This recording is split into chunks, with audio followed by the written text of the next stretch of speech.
कुमार विश्वास, बहुत बहुत शुक्रिया, आपने समय निकाला। अमेठी में आप पहुंचे हुए हैं, राहुल गांधी के गढ़ में।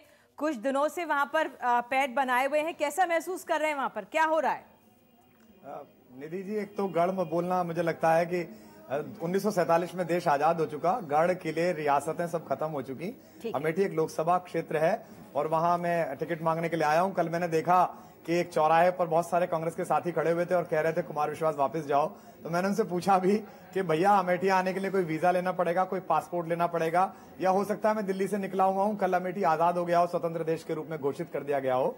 तो जनता में बहुत जबरदस्त उत्साह है और लोग बहुत सड़कों पर उतरे हुए हैं लगातार। और आज भी बहुत सारी जगहों पर मैं घूमा और अभी भी 2 रैलियां प्रस्तावित हैं। मैं आपसे ये भी जानना चाहूंगी, वहां पर राहुल गांधी, आपने कहा कि उन्होंने अमेठी का प्रश्न संसद में नहीं उठाया, लेकिन राहुल गांधी ने वहां पर काम काफी किया है, कई फैक्ट्रीज लगाई हैं, लोगों को कारोबार दिया है। क्या वहां पर आसान रहेगा आपके लिए एक तरह से अपनी पैठ बनाना? बहुत सरल इसका उत्तर है निधि जी। अगर राहुल गांधी जी ने सचमुच विकास किया है 10 साल में, तो निश्चित रूप से वो इस बार जीत जाएंगे। और अगर उन्होंने विकास नहीं किया है, अगर प्रधानमंत्री सड़क योजना में केवल 20% सड़क बनी है अमेठी में, अगर अमेठी में प्रति व्यक्ति आय उतनी ही है, अगर अमेठी का सवाल उन्होंने एक भी नहीं उठाया है, अगर अमेठी में आज भी लाल चीनी लोग खाते हैं, अगर अमेठी में अभी भी शंकरगढ़ का पुल 2 साल से टूटा हुआ है जो बन नहीं रहा है, अगर अमेठी में केवल 8 घंटे बिजली आ रही है, तो लोग उन्हें पराजित करेंगे और कहेंगे कि हमें कई लोग कह रहे थे कि वहां पर अमेठी से ज्यादा जो आपकी रैली थी, वहां पर इलाहाबाद, बनारस, बिजनौर से लोग ज्यादा आए थे, अमेठी से ज्यादा लोग नहीं आए थे, ऐसा है क्या? अमेठी जहां मुख्यालय जिसे कहते हैं, जहां अमेठी का बाजार है, वो टोटल 12 से 15 हजार लोगों की जगह है। कल 35 से 50 हजार की लोग बाग अनुमान लगा रहे थे, आपके चैनल पे भी यही आंकड़े के आसपास था। तो अगर उनमें से कुछ लोग 2, 4, 5 हजार बाहर से भी आए होंगे, 10 भी आए होंगे, तो बचे हुए लोग भी कहीं से आए होंगे। गौरीगंज से लोग आए थे, सलोन से लोग आए थे, तिलोई से लोग आए, जो विधानसभा क्षेत्र हैं। और फिर भी मैं कह रहा हूं, कांग्रेस को ये बात कहने की जरूरत क्या है?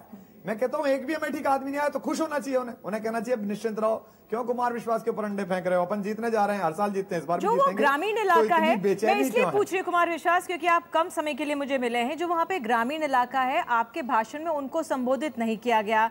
सिर्फ संजय सिंह ने नरेगा की बात की और प्लानिंग कमीशन ने जो 26 रुपए का आंकड़ा दिया था, लेकिन जो वहां का जो बहुतायत में लोग हैं उसको संबोधित नहीं किया गया भाषण में, क्योंकि उसके लिए तो जो महंगाई है वही सर्वोपरि है। क्योंकि जो कैटल का जो चारा है वो 1200 रुपए मिल रहा है, वो ब्लैक में 2000 हो जाए, उसके लिए वहां पे तो वो चिंता का विषय था। आम आदमी पार्टी आ रही है, मोदी आ रहा है, शायद ये वहां पे चिंता का विषय नहीं है, ऐसा है क्या? नहीं निधि जी, अगर मैंने वहां पुल का जिक्र किया जो टूटा हुआ है, उसकी वजह से 500 गांव प्रभावित हैं।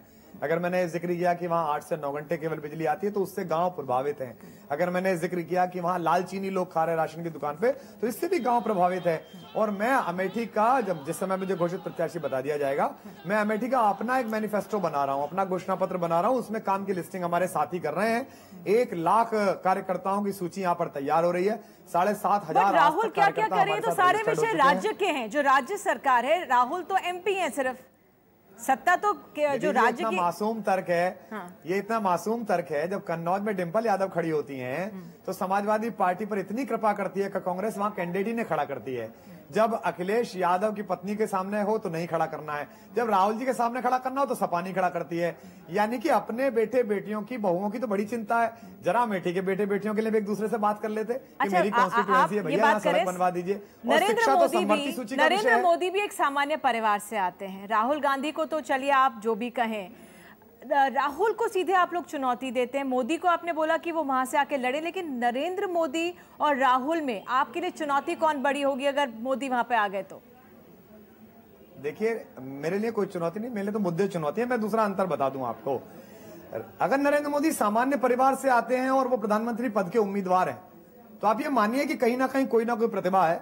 आप सहमत असहमत हो जाइए उनसे, कुछ ना कुछ तो श्रम किया है, कुछ ना कुछ तो डेमोक्रेटिक प्रोसेस चला होगा जो यहां तक पहुंचे हैं। लेकिन राहुल गांधी जी में तो गांधी होने के अलावा क्या विशिष्ट है, क्या ऐसा महत्वपूर्ण है उनमें, जिसके कारण मैं आपके चैनल पे कह रहा हूं, आपने राजनाथ सिंह के लिए वोट किया था, आपने तब ट्वीट किया था कि कोई विकल्प नहीं है, तो ये आपका झुकाव है बीजेपी की तरफ, इसको ऐसा समझें क्या?